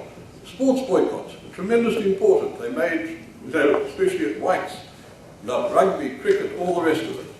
You were made to feel a pariah when you went abroad. I can remember going to London with my wife, and she told me, and she has an English accent, she comes from Wales, and she went into a shop, and the shop assistant was terribly nice to her, and then she produced a credit card, which was South African. She said in a split second, the atmosphere changed. And she nearly broke out crying. She was so upset. Well, this was happening all over the place. People were treated like pariahs. It got to them. But these are just factors. So in our case, when I look at our situation, and in my bleaker moments, and I look at the failure of leadership on both sides, and I look at how people on both sides have developed for all sorts of reasons, and that's another hour's lecture, you could read my book about it, whichever you prefer. People, the hatred, the prejudice, the fear are growing every day in this country. And in my bleaker moments, I think perhaps we've got to wait for the Messiah to come.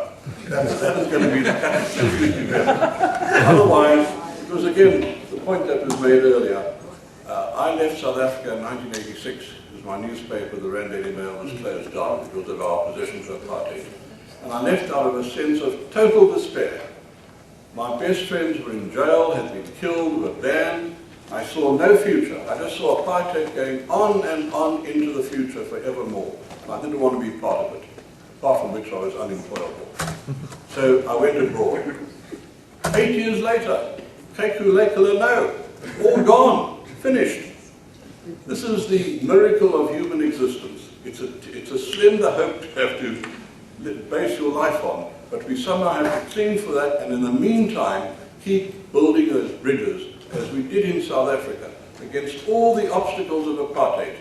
There were people on both sides who held on to each other, who made friends, and when circumstances changed, there were enough influential whites and blacks who knew each other, who trusted each other, and worked together. And that, I think, is a lesson for us. Now, about migrants. Ah, sorry, well, I just say, well, okay. For next time. Is he coming back? I see, okay, I'll come back with this.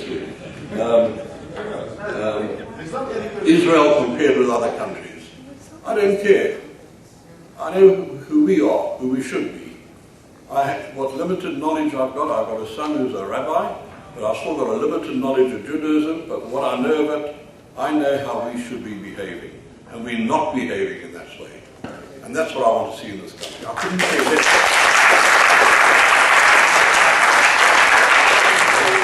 I'm horrified by Syria, by Saudi Arabia, by Sri Lanka, by every other godforsaken place in the world. But I live here, this is where I'm to see us behaving like human beings.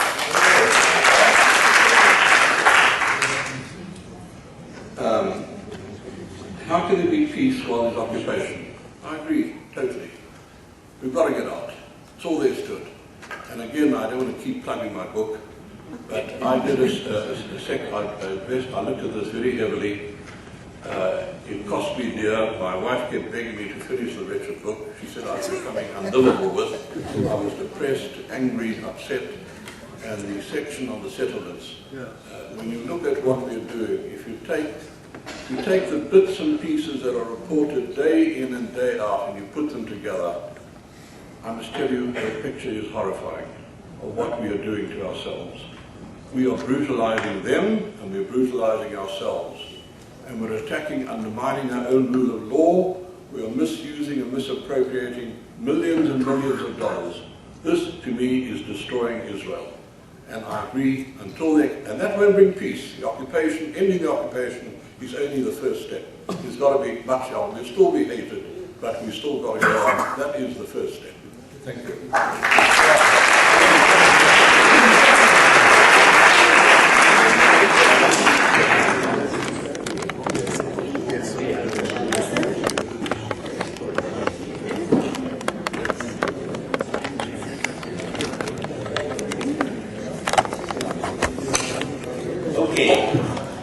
Yes, towards your question, what do you want the South African press release to be? To appreciate the Israeli attacking on civilians? I don't think that any government around the world will do it. On the other side, don't worry from the press release, it is only for the public relation. You are not going to spend the whole night in the shelter because of the press release, that's for sure. Now, we should have also to be a little bit more humanitarian, in my opinion.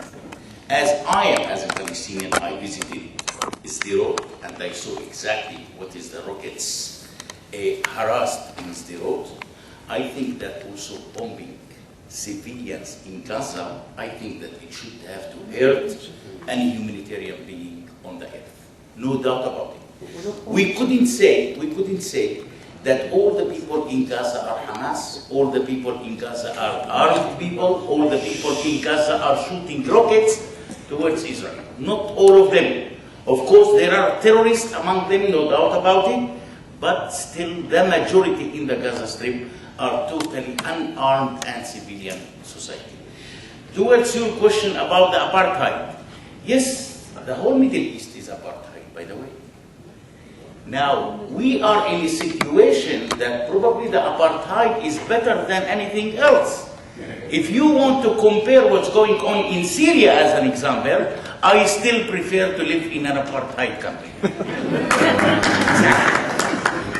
Now, the problem of the Middle East also, that we in the Middle East make the corruption as the qualification, as a qualification in the 21st century. What do you want also? This is the Middle East. Everybody is doing whatever he wants. There is no international control on the Middle East. And it looks like that it's very difficult to control even the Middle East. So, apartheid, I don't know about the future of the Palestinian state, if it is going to be, but if the Palestinian state is going to be an apartheid, looks like that the Palestinians deserve it. If the Palestinians don't want it, I want to see the Palestinians that they are resisting against such kind of apartheid in terms to bring for freedom. I think that the Palestinians right now has enough knowledge. What does it mean freedoms? And what does it mean human rights? And I hope that the Palestinians will start acting according to it when they will get their own independence. Right now, the Palestinians are not quite sure that the current Palestinian leadership is going to bring it. 80s, in South African white business began to realize that this no longer was serving the self-interest of capital. And it did cause a huge rupture within the ANC and a huge debate. Because for the first time, the ANC had to take a look and say, we can't, the simplistic argument that apartheid was defined by racial issues was being challenged. So, in looking at the collapse of the apartheid system, one has to look at a broad range of issues. Some of them were internal. By that, the UDF and the rise of the movement within the country, economic imperatives about the shift and dynamics and the structural changes that were taking place. And business started to actually, in the mid-80s, make overtures to the ANC. Because they were actually one of the first groups within the country who started to recognize the need that the apartheid system, as it was no longer practical. So yes, this evening we have skipped and we have simplified the fall of apartheid. Now, I'm finding it very interesting. This is my first trip to Israel.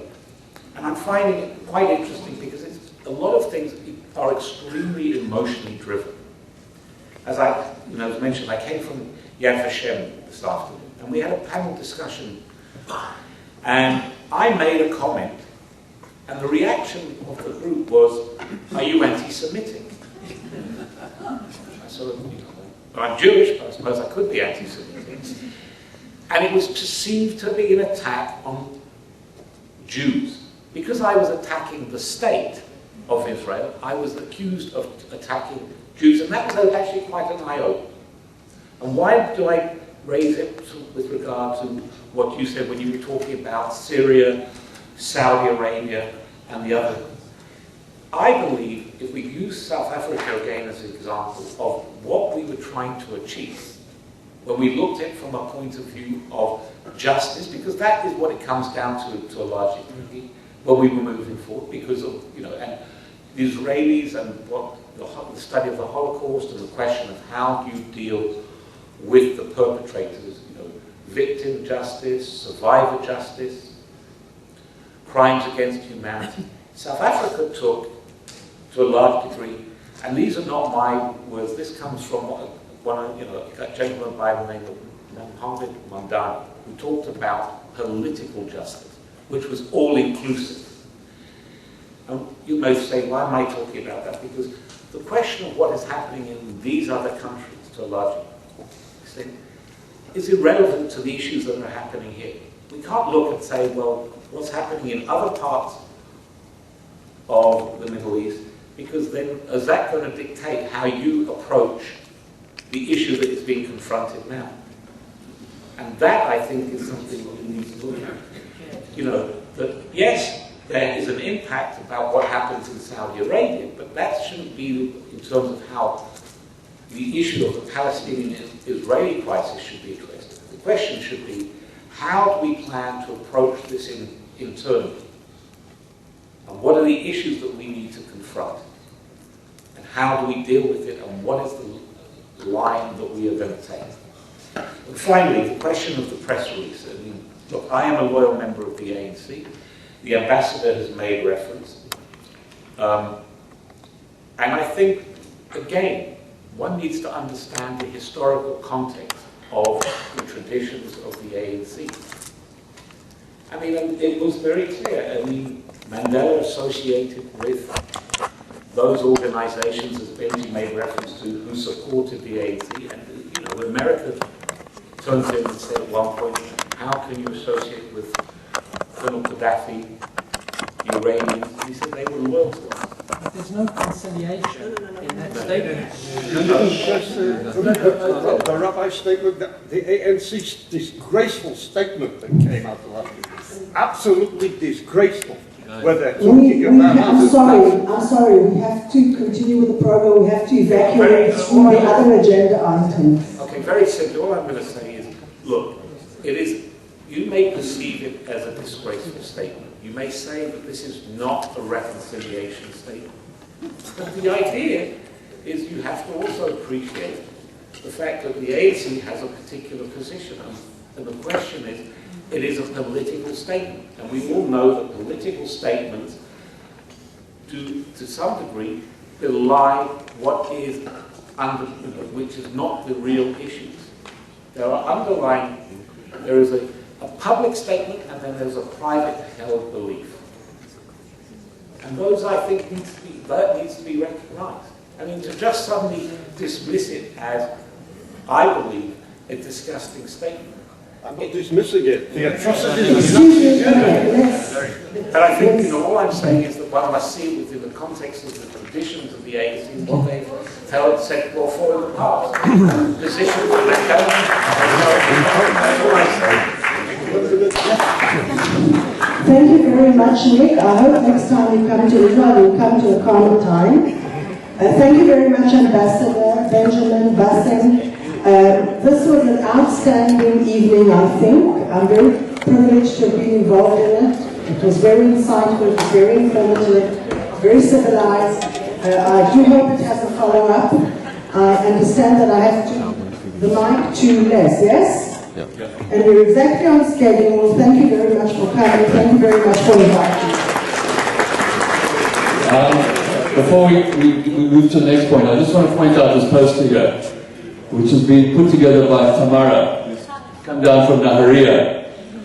And Les is going to present her with a gift from us in appreciation of this. And I think it really encompasses the theme, if you think about what Dov Lippman was saying, and our other guests were saying this evening. And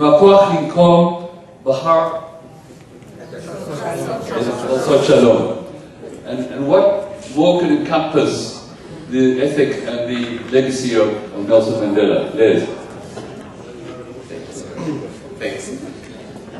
On behalf of Stephen Wilson Company, auctioneers of fine art and South African Gold Coin Exchange, it gives me great pleasure to present this medal to you, Tamar. As a student of Amal Naharia, you won first prize in the art exhibition in Cologne. For your artwork on Nelson Mandela, the message to choose peace over revenge. This message is so very applicable for today. The medal commemorates Nelson Mandela Nobel Prize for Peace, which was jointly awarded to him and de Klerk in 1993. Mandela's long walk to freedom and his incarceration on Robben Island appear on the medal as symbols of his life and legacy. The medallion was minted in sterling silver at the Royal Mint in Norway. There's also a certificate from Telfed in recognition of your outstanding work.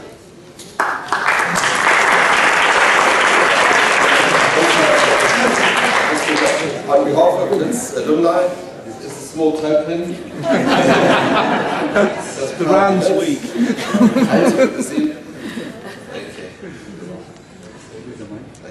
So many presents.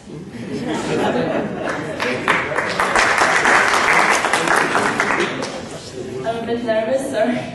I'm not used to speak in front of the notice and in English. The poster, I started designing it in December. I studied art and graphics class. My teacher came to the class and said we had a contest. We had to choose an cultural hero. It could be an item or a person. I decided to choose Nelson Mandela because it was a few weeks after he passed out. And also the night before I saw a program about him on Discovery, and I was very affected and about his ideas. So I decided to pick him. I don't know. After when I started designing it, I thought about a sentence that will sum up this poster. I just thought about this one. To choose peace instead of revenge. I choose the colors blue and red. Red for the revenge and blue for the peace. And later I thought that those two colors also are the top colors and bottom of the South African flag, so I also added those. And that's basically all. Thank you.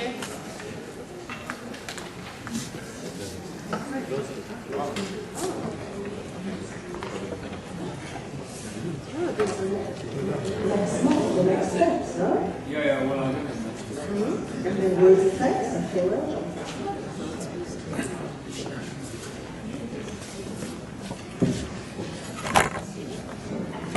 Before I say anything to you, I must tell you that I found myself, I'm very emotional about this. Sorry, can I be emotional? Please, go loud. I found myself in Johannesburg at the Nelson Mandela Foundation, sitting with Razia Saleh, a South African of Muslim belief. And here I was, an ex-South African living in Israel, explaining to Razia Saleh about this poster. And I'd never met you before, Tamara. Okay? And it was amazing the dialogue that went on between us. And she wanted to know, what does this mean, and what does this mean, and why this, and why this. And I hope you're going to give me some kind of JPEG or something that I can send back to her, okay, because she wants to see this poster in a better format than what I showed to her. Okay, so that for me was an amazing thing. And actually preparing this whole event and working on this event was an amazing journey. And I think the journey has just started. And what we see the future for this journey is to set up some sort of event, and I'm not going to waste time going into the presentation now, okay? You'll hear more about it. And we would like to set up an event where we get people from different walks of life, youth, come and share a communal experience and learn about Nelson Mandela and learn to understand the context in which they live in their societies and have this experiential workshop. There are a number of candidates that can house this kind of workshop. There's the Irgun called Nevet, there's Bina, there's Givat Chaviva, there's Dror Israel, there's Paris Center for Peace. And what we're going to do is we're going to formulate together with people, what we believe the nature of such a seminar should be. There's been thinking that's been going on into this. And what we look to from you all sitting here is assistance in helping us putting this together. And that assistance can be in terms of actual kind, or assistance in terms of ideas. And so we'd like to have you contact us. We created an email. It's mandelaInIsrael@gmail.org.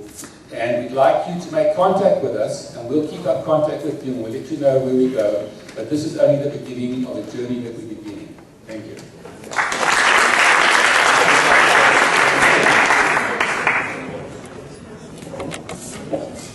My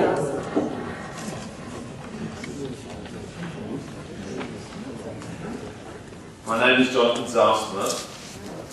I'm one of the team of dedicated people who saw this event as an important challenge. And I'd like to say a few words of thanks to all those involved. The matter of Mandela and South Africa within the Israeli reality is one charged with a certain amount of apprehension for reasons that are known to everyone.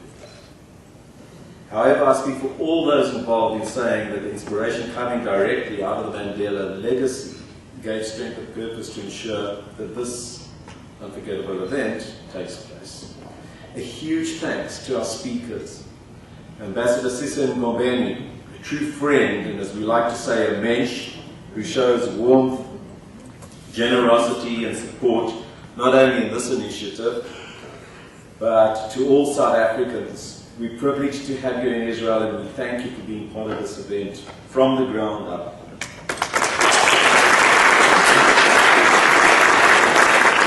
Benjamin Pogrund, a legend in his own time, worked endlessly finding ways to bypass any obstacle in order to make this event happen. Thank you so much. Your insights are valuable.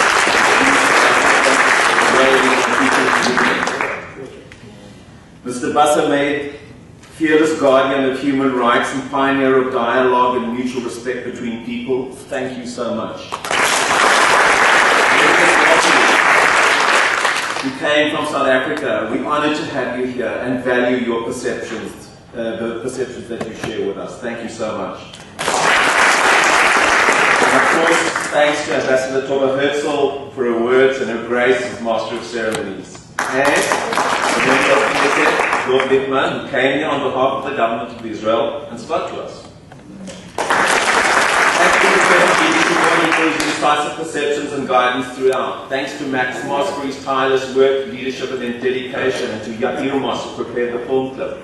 Thanks to Ian Roger for his support and level-headed wisdom. Thanks to Les Glassman who steadfastly promoted this event. Thanks to Doran Klein and the dedicated staff at Telfed. And a very big thanks to Dave Bloom, the chairman of Telfed, who steered this ship to a safe port with everything that means, and has worked tirelessly to ensure its success, and has shown leadership, astute management, and decorum throughout.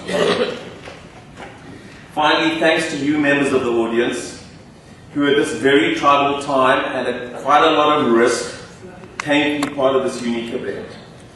In a recent article I wrote in the Times of Israel, which looks back at the traumatic events of the last few weeks and urges readers to attend this meeting, I wrote the following: and if you all take home with you a piece of the Mandela legacy, you may find its nourishment for the soul after this terrible week.